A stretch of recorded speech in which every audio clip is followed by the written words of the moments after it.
And we all know, as you pro second just as much as I am, gun control does not work. Well, gun control isn't the answer. And I mean, if we use the fact that in this case, a gun was used to kill people, so we should get rid of the gun. Well, here's what I'm going to tell you, America.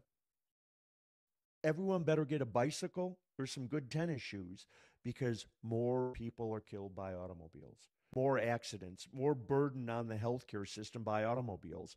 And I don't hear anybody saying, Get rid of cars. let's get rid of cars. No. And I realize it's a stretch, and those on the left are going to say, "Oh, that's so stupid to say." No, it's not. Um, you know, People who are bad, people who are sick, people who are angry, They're going to find a way. they're going to find a way. And it is, you can't look for excuses. We've got laws, we've got rules, we've got regulations. Consequences need to be severe.